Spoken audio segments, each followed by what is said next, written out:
Aksi pria maling besi penutup parit di Pekanbaru terekam kamera pengawas CCTV.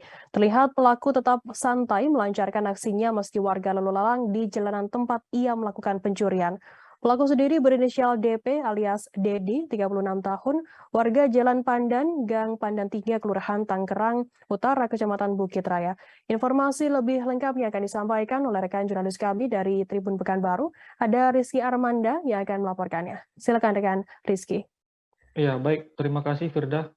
Dapat saya laporkan bahwa pelaku melancarkan aksinya pada hari Jumat, tanggal 29 Juli 2022, sekitar pukul 6:15 waktu Indonesia Barat.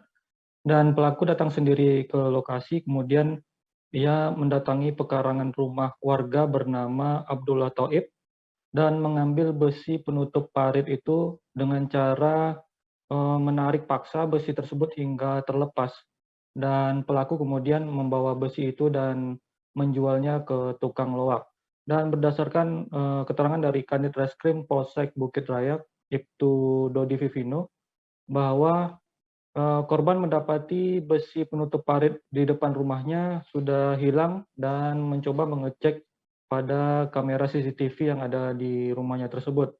Dan di sana terlihat jelas bahwa pelaku datang seorang diri yang kemudian mengambil besi milik korban yang ada di parit depan rumahnya.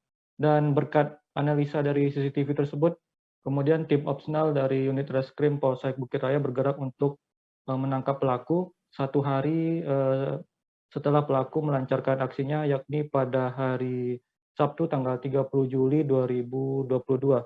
Dan pelaku kemudian diamankan dan dibawa ke Polsek Bukit Raya untuk menjalani proses penyidikan lebih lanjut. Dan terkait perbuatannya ini, pelaku dijerat dengan pasal 363 KUHP tentang pencurian dengan pemberatan dan ancaman hukumannya adalah maksimal 7 tahun kurungan penjara. Begitu, Firda.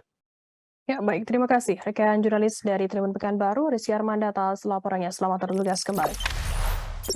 Jangan lupa subscribe, share, komen, dan like ya.